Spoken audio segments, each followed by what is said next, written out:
Assalamualaikum warahmatullahi wabarakatuh. Pada kesempatan ini ketemu lagi dengan saya Bustami Narda di Bustami Narda Channel. Pertemuan kita kali ini agak berbeda dengan pertemuan kita sebelum-sebelumnya. Pada kesempatan ini saya akan bicara tentang trik-trik menulis di media sosial agar tidak menjadi masalah. Akhir-akhir ini kita banyak melihat para penulis media sosial yang berurusan dengan pihak keamanan, malah ada yang sampai menghuni sel tahanan, bahkan ada yang sudah menjadi terpidana gara-gara tulisannya di media sosial. Jadi kalau demikian kelihatannya bukan gampang menulis di media sosial. Satu kata saja kita keliru atau satu kata saja kita menyisipkan kata-kata bisa bikin heboh, bisa bikin ribut. Untuk itu perlu kiranya ada trik-trik menulis di media sosial agar tulisan kita tidak bermasalah atau tidak dipermasalahkan orang.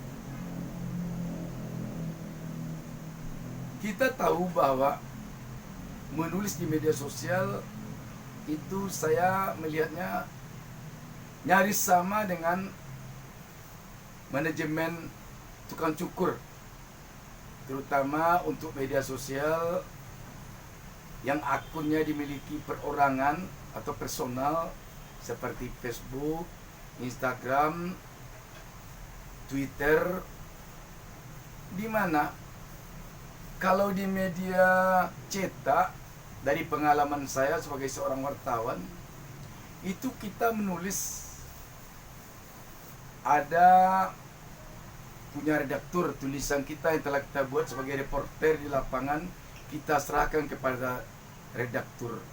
Redaktur akan memeriksa tulisan kita, apakah salah ketik, apakah salah kata-kata, apa akan menyinggung orang, apa akan menyalahi kode etik jurnalistik, dan apakah akan menimbulkan sara, apakah akan melanggar undang-undang pokok pers. Itu redaktur ada yang menyeleksinya.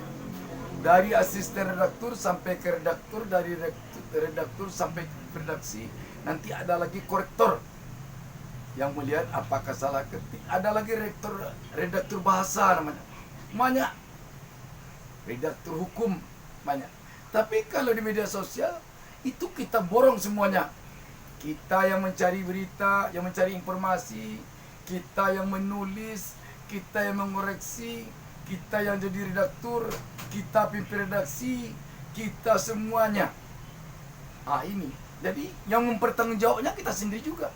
Kalau media cetak contohnya, begitu disiarkan atau diterbitkan berita, itu yang bertanggung jawab di sana bisa pimpin redaksi. Tapi kalau ini memang kita sendiri, untuk itu kita perlu berhati-hati. Berhati-hati bukan dalam artian takut. Untuk itu satu kata saja saya sampaikan tadi, itu bisa membuat malapetaka. Jadi saya ingin sampaikan di sini sepanjang yang saya pikirkan mungkin tidak benar, tetapi paling tidak bisa untuk kita timbang-timbang. Dalam hal ini saya ingin sampaikan beberapa trik menulis di media sosial. Yang pertama, dalam menulis di media sosial, hindari menulis dalam keadaan emosi. Kadang-kadang kita begitu melihat sesuatu yang tidak kita inginkan, yang berlawanan dengan batin kita.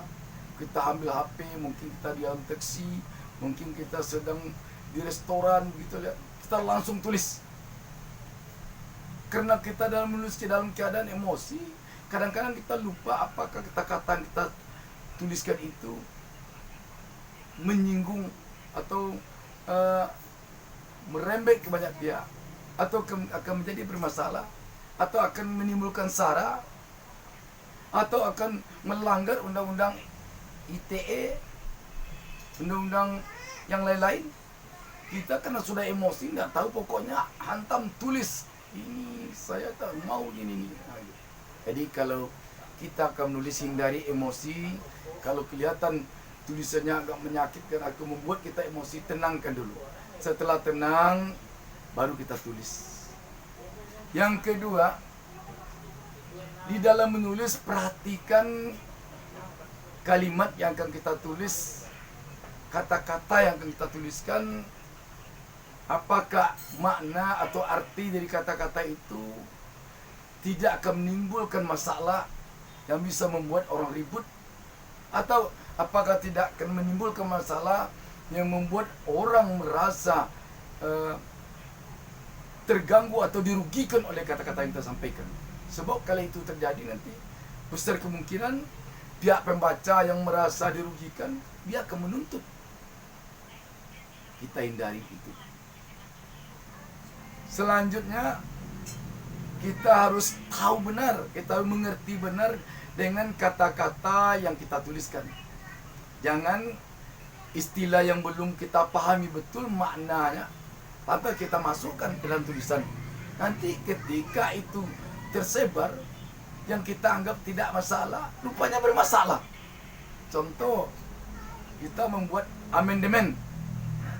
Kita kurang paham arti amandemen, tapi kita buat di sana. Nanti kalau itu membuat bikin heboh, gimana kita? Oh, saya tidak itu niat saya. Susah kalau sudah keluar, kalau sudah tersebar, menyurut kembali susah. Mengatakan maksud saya tidak itu susah, akan menjadi polemik. Selanjutnya, di dalam menulis di media sosial, kita pahami juga undang-undang ITE. Kita pahami juga hal-hal yang akan tulisan kita akan membuat kita melanggar ketentuan atau peraturan perundang-undangan yang berlaku. Kita pahami juga. Dan selanjutnya, di dalam menulis di media sosial, mari kita hindari menulis untuk menganiaya orang lain, atau kelompok lain, atau lembaga lain. Kita hindari niat kita menganiaya. Kita berupaya dalam menulis di media sosial, bagaimana tulisan kita membuat pembacanya berpikiran positif, menyejukkan, membuat orang jadi kalau kusut hatinya menjadi tenang, kalau susah pikirnya menjadi tenang, menjadi adem, begitu. Jadi jangan ada niat kita dalam menulis bagaimana bisa orang terniaya karena tulisan kita. Demikian juga di dalam menulis di media sosial, hindari menulis dengan niat mempermalukan orang. Itu menganiaya juga namanya. Hindari. Dan selalu ingat di dalam menulis di media sosial bahwa seluruh komponen tulisan yang kita buat, yang bertanggung jawab hanya kita sendiri. Kalau kita menulis di media sosial, di Facebook, pihak Facebook tidak akan bertanggung jawab terhadap tulisan yang kita keluarkan. Kalau kita menulis di Twitter, pihak Twitter tidak akan bertanggung jawab dengan tulisan yang kita keluarkan di Twitter, daripada akun kita di Twitter. Demikian juga di Instagram dan yang lain-lain. Jadi yang akan bertanggung jawab penuh adalah kita sendiri. Untuk itu kita sendiri yang berhati-hati. Dari pengalaman saya sebagai seorang wartawan selama hampir atau lebih kurang 35 tahun sampai sekarang, itu di awal-awal kita menulis dulu kita dituntun oleh redaktur, malah kita dimarahi kalau tulisan kita itu salah, kita malah dibentak-bentak kalau tulisan kita salah. Gunanya untuk apa? Agar kita berhati-hati dalam menulis, agar kita berhati-hati dalam membuat sebuah berita. Jangan membuat berita dengan rasa sakit hati, Itu pesan pimpinan redaksi saya, masih ingat saya itu. Kamu menulis jangan merasa sakit hati. Karena sakit hati. Kamu menulis jangan melibatkan diri kamu di dalam tulisan itu. Karena kamu seorang wartawan hanya penyampaikan berita, bukan pelaku berita. Tetapi kalau di media sosial kita pelaku. Kita menulis berarti kita pelaku. Kadang-kadang memang kita berdebat. Bukan menyampaikan informasi orang lain kita, tapi informasi kita sendiri. Makanya tanggung jawab penuhnya berada pada kita. Untuk itu sekali lagi saya sampaikan, mari kita berhati-hati di dalam menulis di media sosial, karena satu kata saja bisa menjadi malapetaka. Tetapi jangan pula takut menulis di media sosial, sehingga saya tidak nulis-nulis lagi karena saya takut nanti dipermasalahkan orang. Itu demokrasi tidak jalan jadinya. Media sosial ini kalau kita perhatikan sungguh sangat menyuburkan demokrasi.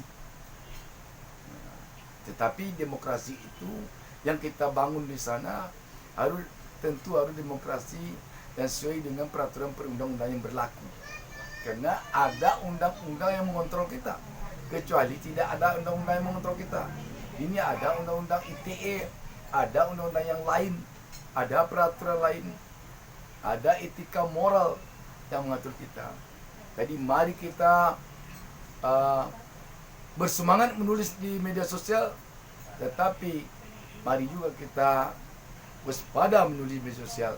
Ini gunanya bukan untuk penonton saja, tetapi terutama sekali gunanya bagi saya sendiri. Sehingga mari kita bermohon, mari kita berdoa kepada Tuhan Yang Maha Kuasa, kepada Allah Subhanahu wa taala, agar kita dia menulis di media sosial tidak menjadikan ada bermasalah pada diri kita. Dan permasalahan terjadi itu, yang kita takutkan itu, yang kita waspada itu, jangan pula membuat kita takut menulis di media sosial. Demikian saja. Wassalamualaikum warahmatullahi wabarakatuh.